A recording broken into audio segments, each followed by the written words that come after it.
का समय है, हमने सोचा कि चाय की दुकान पर चला जाए। तो हम एक चाय की दुकान पर पहुंचे जहां पर कुछ लोग बैठे थे और पॉलिटिक्स की बातें हो रही थी।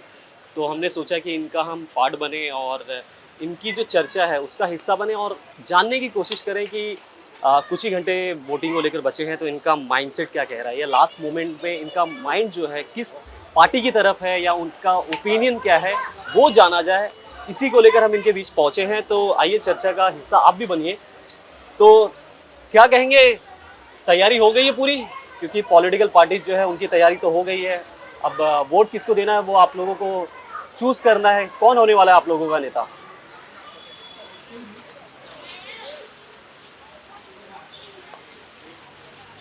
अब देखिए, आने वाला रिजल्ट ही बताएगा कौन आने वाला है कौन नहीं आने वाला। मुझे यही लग रहा है कि बदलाव होना चाहिए। बदलाव होना है। बदलाव होना चाहिए। तो कैसे रहे ये जो 10 साल रहे मोदी जी के, कैसे नजर आए या क्या असर पड़ा है? इनकी कालावधि कैसी रही है? अब इस पे असर महंगाई बहुत ज़्यादा हो। महंगाई तो बहुत ज़्यादा है, इसकी कोई कल्पना नहीं कर सकता। इसलिए मेरा सोचना है कि बदलाव होना चाहिए। और क्या प्रॉब्लम्स नजर आ रही हैं? बहुत सारे तेल के देखो इतना भाव बढ़ गए, गैस के इतना ज़्यादा भाव बढ़ गए, तो महंगाई तो हाई है ना। महंगाई बहुत ज़्यादा है। बट फिर भी देखिए, जैसा कि हम काफ़ी इन मुद्दों को जानने की कोशिश कर रहे थे कि एक्चुअल में प्रॉब्लम या मुद्दा क्या है, क्योंकि काफ़ी डिस्कशन ऐसी होती है कि ये जो गवर्नमेंट है वो मुसलमानों के अगेंस्ट है या ऐसा एक नरेशन बना हुआ है। क्या वजह लगती है इसकी? वजह क्या, ठीक ही है जो है, ऐसा कुछ नहीं जो है, ठीक ही चल रहा है जो है, लेकिन महंगाई ज़्यादा है। महंगाई तो खैर है। महंगाई बहुत ज़्यादा है। आजकल लोग जो है सब्जी या और कुछ लेते हैं जो है तो सोचना पड़ता है। कोई भी चीज़ लेते हो तो सोचना पड़ता है। महंगाई इतना हो गई है।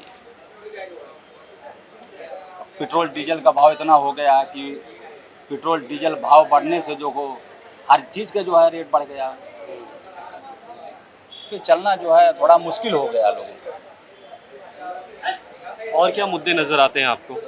बहुत सारे मुद्दे हैं, क्या क्या बताया जाए। कुछ बताइए, जो बहुत ही मेजर मुद्दे हो वो बताइए कुछ। बताया तो महंगाई तो है, सबसे बड़ा मुद्दा महंगाई है, बेरोजगारी है। लोगों को नौकरी नहीं है लोगों के पास। आज पढ़े लिखे लोग घूम रहे हैं, नौकरी नहीं है लोगों के पास, बेरोजगार घूम रहे हैं। हाँ, पढ़े लिखे लोग जो है बैठे हुए हैं, उनके पास कोई रोजगार है ही नहीं। अच्छा, मोदी जी के कुछ फैसले, कुछ डिसीजंस जिससे आप इत्तेफाक ना रखते हैं, ऐसे कुछ मुद्दे नहीं, कुछ ऐसे? ऐसा कुछ नहीं, ऐसा कुछ नहीं। जैसे सीए लाया गया और 3 तलाक का मुद्दा हो गया, 370 हो गया, कोई दिक्कत नहीं है या बात नहीं करना चाहते? नहीं नहीं, दिक्कत की बात नहीं है जो है। चलिए, कोई बात नहीं। देखिए, मेरी ओपिनियन अगर है तो एक तरफा एक साइड से बीजेपी आएगी, कमल खिलेगा, और उत्तर मध्य मुंबई से उज्जवल निकम जी आएंगे। क्या लगता है क्यों ऐसा, मतलब आपका ये थॉट है या फिर इस सरकार के क्या काम जो है जो आपको काफ़ी एक्साइट किए हुए हैं? काम की बात है तो देखिए, नेशनल इशू पे आप बात कर लीजिए। जो अब इसके पहले जब हमारा प्रधानमंत्री जाता था विदेश दौरे पे, तो पीछे कहाँ खड़ा रहता था वो दिखता नहीं था। लेकिन आज सिचुएशन उसके अपसाइड डाउन हुई है और आज हमारा प्रधानमंत्री सबसे पहले खड़ा होता है और अमेरिका ऑस्ट्रेलिया जैसे देश के प्रधानमंत्री उसका ऑटोग्राफ लेने आते हैं। तो ये देश का मान सम्मान में बहुत एक मतलब कहते हैं कि स्काई पर ग्रोथ हुआ है।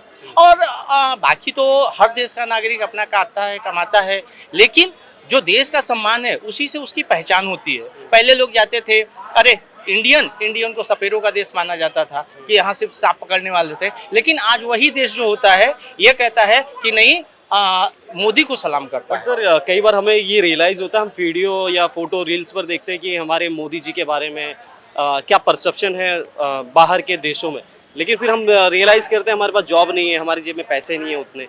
ये भी चीज़ें कहीं ना कहीं यहाँ के नागरिकों को सोचना चाहिए ना। ऐसा नहीं है, जॉब सबके लिए है, लेकिन समस्या क्या है कि हम अपनी कैपेसिटी से बाहर का जॉब मांगते हैं।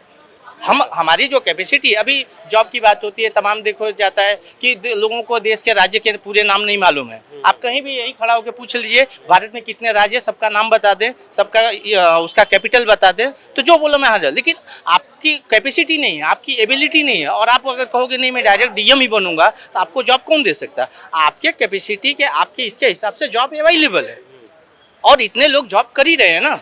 मैं ही बोलूँ भाई मुझे कुछ नहीं आता और मैं डायरेक्ट पीएम बनना चाहूँगा, तो नहीं हो सकता है ना। तो हमारी जो कैपेसिटी है, हमारी जो एबिलिटी, उसके हिसाब से जॉब अवेलेबल है, लेने वाले की कमी है। हाँ, साथ ही कुछ फैसले ऐसे रहे हैं जो बड़े माने गए हैं इस गवर्नमेंट में, जैसे 370 हो गया, सीए हो गया, यूसीसी को लेकर अभी डिस्कशन हो रहा है, ऑलमोस्ट लग रहा है कि जल्दी वो भी लागू हो जाएगा, नोटबंदी हो गया। इन सब फैसलों को कैसे देखते हो आप? देखिए ये जो फैसले हैं, मेरे ओपिनियन में कोई गलत फैसला नहीं था। 370 की अगर आप बात करते हैं, तो एक ही देश में दो संविधान क्यों होना चाहिए? बिल्कुल सही बात। एक देश है, एक नेशन है, एक है, तो एक संविधान होना चाहिए, दो संविधान क्यों होना चाहिए? आपको शायद पता होगा कि हमारे भारत के और राज्यों के लोग जाके वहाँ पे रह नहीं सकते, वहाँ पे घर नहीं बना सकते। आप इसमें कम्युनिटी में मत जाइए, वो रूल सबके लिए लागू। लोग बात समझते नहीं हैं कि लोगों को जो समझा दिया जाता है उतना समझते हैं। भारत के किसी भी राज्य का कोई भी नागरिक इसके पहले 370 रहते हुए, चाहे वो हिंदू हो चाहे मुसलमान हो, वहाँ जाके रह नहीं सकता, वहाँ घर नहीं बना सकता, वहाँ धंधा बिजनेस नहीं करता। तो ऐसी व्यवस्था क्यों रहनी चाहिए? ऐसी व्यवस्था क्यों जरूरी है? एक देश है, एक संविधान है, सबको हर जगह अधिकार है। संविधान एक ही आर्टिकल 19 के अंदर में सबको कहीं भी रहने का, बसने का, व्यवसाय करने का, धंधा करने का, बिजनेस करने का अधिकार देता है। और दूसरे साइड में 370 कहता है कि आप हमारे यहाँ आके रह नहीं सकते। तो ये एक टाइप से आर्टिकल 19 का वायलेशन। बेटर उनको वो प्रिविलेज दिया गया था उस दौर में। खैर दूसरे अगर मुद्दे पे आए, सीए की बात हो रही है, सीए में भी आप कहेंगे कि लोगों को नागरिकता दी गई है। अगर बात की जाए, हाँ, सीए में भी क्या तकलीफ है? अगर गवर्नमेंट ये कह रही है कि जो भारत के नागरिक है उनको रिकॉग्नाइज कर रही है, और जो भारत के बाहर से लोग आगे बैठे हुए हैं उनको डी रिकॉग्नाइज कर रही है, तो इसमें तकलीफ किस बात की है? कहाँ उसमें कहा गया है कि सिर्फ हिंदू को ही रहना है और दूसरी कम्युनिटी को निकाल देना है? ऐसा कहीं उसमें कहा नहीं गया है। लोग अपने मन से परसेप्शन बना लेते हैं। यूसीसी का भी लगभग आपका जवाब यही होगा कि यूसीसी में भी लोगों को, मतलब हर किसी के लिए संविधान एक ही हो। आप बताइए कि भाई हमारे मुस्लिम भाई हैं, हम हैं, उनके पास जो रिसोर्सेस है, उस रिसोर्स का बंटवारा दूसरे देश के लोगों में क्यों होना चाहिए? कोई बांग्लादेश से आके यहाँ क्यों रहना चाहिए? कोई भूटान से आके यहाँ क्यों रहना चाहिए? कोई दूसरे देश का आके क्यों रहना चाहिए? जो देश का है, कहीं ये नहीं कहा जा रहा है कि किसी भी कम्युनिटी को कि नहीं आपको जाना है, आपको, ऐसा कहीं नहीं कहा गया है। कहीं भी एक शब्द आप लाके हमको दिखा जाए कि एक्ट में ऐसा कोई बात है। लेकिन जो देश के, उनको रिकॉग्नाइज करना है, उनको अप्रिशिएट करने में क्या बुराई है? लेकिन यहाँ पर बात ये आ जाती है ना कि जो देशों की यहाँ पर बात होती है, वहाँ के मुस्लिम्स को यहाँ पर कि वो सिटीजनशिप का मौका नहीं मिलेगा। तो उस पर कहीं ऐसा नहीं लगता है कि मुसलमानों के साथ या वहाँ के जो, बराबर, आपने बिल्कुल सही कहा। लेकिन उसमें क्या कहा गया है? मान लीजिए आप जहाँ रहते हैं, आपकी कम्युनिटी में 100 लोग हैं, तो क्या और दूसरे कम्युनिटी के 5 लोग हैं, तो क्या 5 लोग आपको 100 लोगों को सता सकते हैं क्या?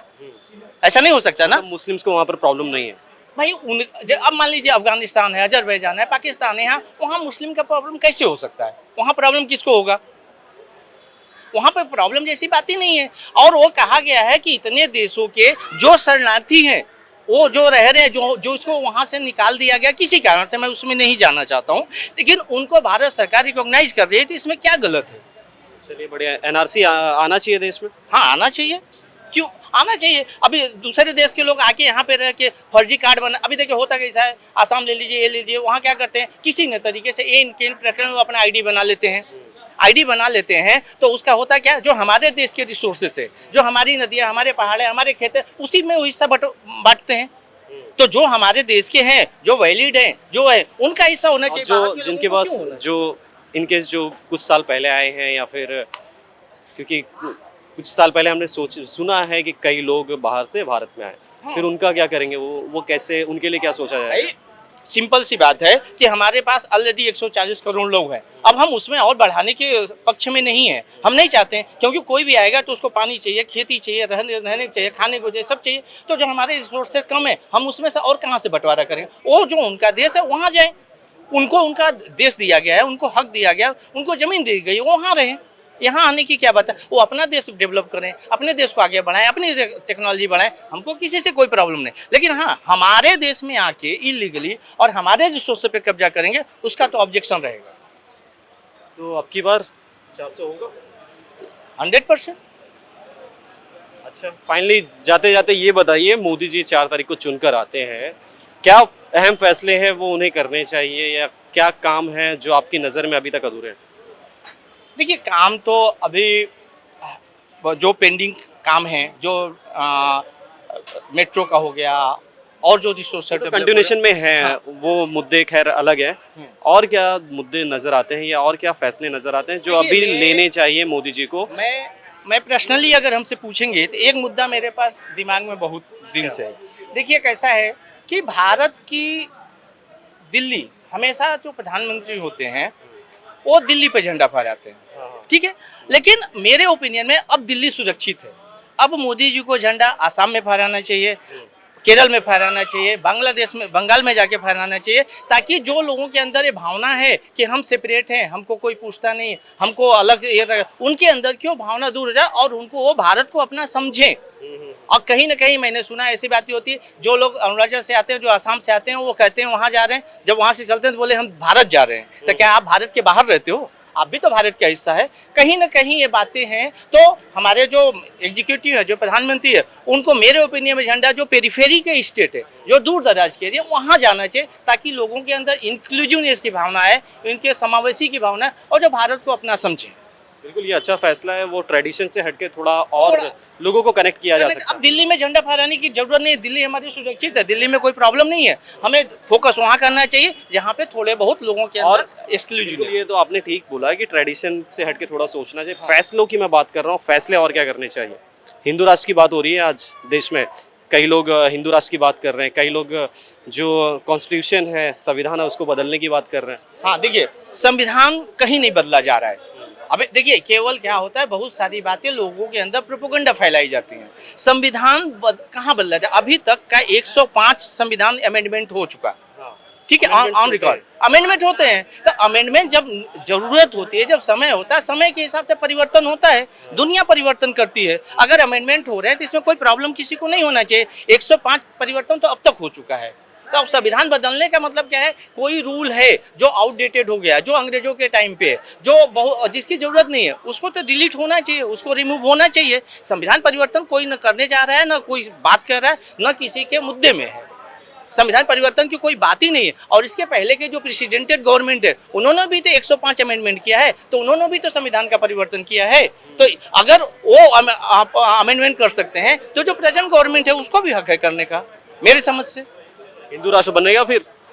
उस पे नहीं मैं कुछ बोलना चाहता हूँ। चाहते हो? नहीं, उस पे नहीं, और कोई जरूरत नहीं है ऐसा। सब ठीक है, सब ठीक है, कोई बात नहीं। दोनों हिंदू मुस्लिम मिल के रहें, मिल के रह रहे हैं, सदियों से रह रहे हैं, आज भी रहे, आगे भी रहेंगे। आपका वोट मोदी को फिर? हाँ। Thank you. क्या क्या तैयारी की हुई है, क्या सोचा हुआ है, क्या सोचकर देने वाले हैं वोट? फिर क्या वो सोचे कि उसके लिए वोट देना है। फिर भी जहन में मुद्दे तो होंगे, क्योंकि काफी कोई मुद्दे नहीं है सर। मुद्दे ही नहीं है। नहीं, मुद्दा किस बात का बताइए ना। मतलब सब ठीक ठाक चल रहा है? अभी जो चल रहा है वो चल ही रहा है।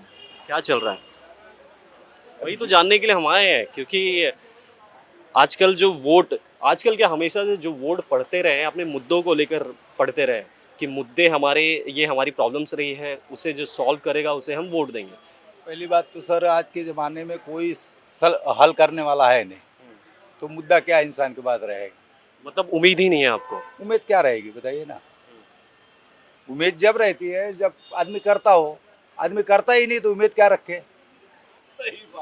अगर करने की बात की जाए तो क्या मुद्दे हैं, क्या नज़र आता है जिस पर काम करने की गवर्नमेंट को ज़रूरत है? बहुत सारे मुद्दे हैं सर। बच्चे पढ़ लिख के घूम रहे हैं, उनको नौकरी नहीं है, धंधे पे रोजी रोजगार सबके छूट गए हैं, उनके पास कोई रोजगार नहीं है।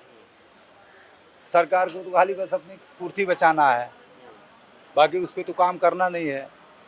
पेपर देने गए बच्चे, लीक हो गया पेपर। अभी हर बार लीक ही होता है तो बच्चे जाएंगे कहाँ? क्या करते हो आप? मैं कारपेंटर का काम करता हूँ। हो जाता है? अच्छा चल रहा है काम? तो सर जो चलता है बस चल रहा है, कहने के नाम पे चल रहा है और क्या। उसको कोई वो थोड़ी है। बच्चे? बच्चे 5 लड़कियां हैं। 5 लड़कियां, सभी को पढ़ा रहे हो आप? हाँ, सब पढ़ रहे हैं। क्या कर रही है बच्चियां? का बीकॉम हो गया है, एक सीए की पढ़ाई कर रही है, और तीसरी इंपोर्ट एक्सपोर्ट का कर रही है, चौथी अपना अकाउंटेंट का कर रही है। महिलाओं के लिए देश में कैसे देखते हो आप? महिलाओं के लिए क्या हो रहा है? क्योंकि महिलाओं के लिए कोई सुविधा नहीं है सर। महिलाओं के लिए क्या है, बेचारी आए दिन इधर उधर जाके काम ही करती हैं, उनको भी क्या मिलता है? कुछ भी नहीं मिलता।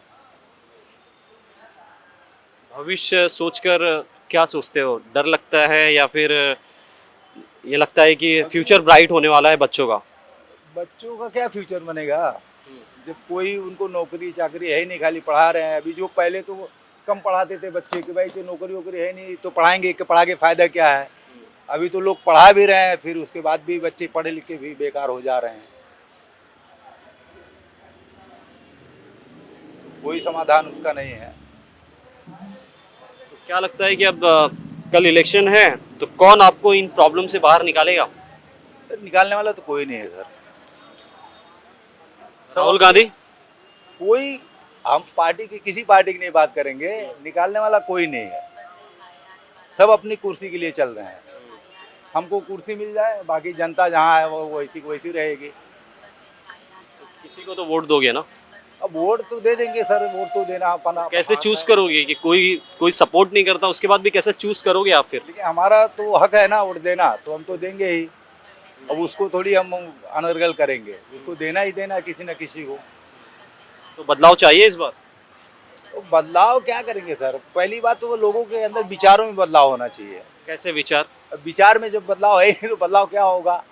नीच मूच का अपने देश में खत्म ही नहीं हो रहा है, तो बदलाव कास्ट क्या सिस्टम, होगा? कास्ट जात सिस्टम। बिरादरी का खत्म ही नहीं हो रहा है। एक दूसरे को बस लड़ाया जा रहा है बिरादरी के नाम पे, और क्या हो रहा है? भैया कल इलेक्शन है तो क्या सोच रहे हो किसको वोट देना है? अब लास्ट मोमेंट है, लोगों का विचार बदलेगा या क्या होगा, लेकिन कल किसकी तरफ जाने वाला है फिर वोट? परिवर्तन जरूरी है। 10 साल बहुत हो गया, हिंदू मुसलमान भी देख लिया, इंडिया पाकिस्तान भी देख लिया। अब रोजी रोटी चाहिए लोगों को। नौजवान बच्चे भटक रहे हैं, डिग्रियां ले लेकर घूम रहे हैं, हाथ में उनकी निराशा लगी है। तो परिवर्तन चाहिए। क्या लगता है कि ये असफल रहे मोदी जी फिर? बिल्कुल असफल रहे, हर मुद्दे पर असफल रहे। किसी एक मुद्दे पर आप उनको चैलेंज नहीं कर सकते। हर मुद्दे पर वो फेल। महंगाई हो, बेरोजगारी हो, शिक्षा हो। आप देखिए नोटबंदी लगाकर उन्होंने देश के छोटे उद्योगों का कमर तोड़ दिया। ये जो कुछ बचा था जीएसटी ने कमर तोड़ दिया। बेरोजगारी समाज में इस तरह फैल चुकी है, जैसे कोरोना एक बीमारी फैली थी वैसे जो है बेरोजगारी फैली हुई है। महंगाई लोग गरीब आदमी जी नहीं पा रहे हैं। महंगाई तब अच्छी लगती है जब लोगों का इनकम बढ़ता है। महंगाई हमेशा थी और रहेगी भी, लेकिन इनकम के साथ महंगाई बढ़ती तो भारी नहीं पड़ता। आज इनकम नहीं है, महंगाई ज़्यादा, लोगों को भारी पड़ रहा है। तो हम लोग चेंजिंग चाहते हैं। राहुल गांधी फिर संभाल लेंगे आप लोगों को? बिल्कुल, क्यों नहीं, वाई नॉट, क्यों नहीं संभाल लेंगे? प्रधानमंत्री से ज़्यादा पढ़ा लिखा आदमी है, क्यों नहीं संभाल लेगा? ठीक है, उनकी किसी एक हरकत को आप बताएं ना मीडिया कि आपने यहाँ ये गलती किया, आपको इसीलिए पप्पू कहा जाता है। बताएं, मीडिया वो भी नहीं बताती है। बस असफल है, नेता नहीं है, नॉन सीरियस है, ये है वो है। वही बचा सकते हैं मतलब देश को? बिल्कुल बचा सकते हैं। 70 साल बचाए, फिर बचाएंगे, वही लोग बचाएंगे। 70 साल तक गरीबी नहीं थी? गरीबी थी, लेकिन मनमोहन सिंह को देखा आपने? 27 करोड़ लोगों को बेरोजगारी से बाहर निकाला। इन्होंने 22 करोड़ को अंदर ढकेल दिया। गरीबी थी। जब हमारा देश आज़ाद हुआ 30 करोड़ लोग थे, लोग खाने को नहीं पाते थे।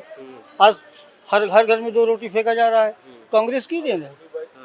बीजेपी आ जाइए, बीजेपी आ जाइए तो अमीरी गरीबी हमेशा रही और रहेगी। लेकिन मनमोहन सिंह ने 27 करोड़ को गरीबी रेखा से बाहर निकाला है। इन्होंने 22 करोड़ को अंदर डाला है। तो सरकार मोदी जी की बनेगी या क्या होगा? ये तो मैं नहीं जानता, लेकिन लोग परिवर्तन चाहते हैं। Thank you sir.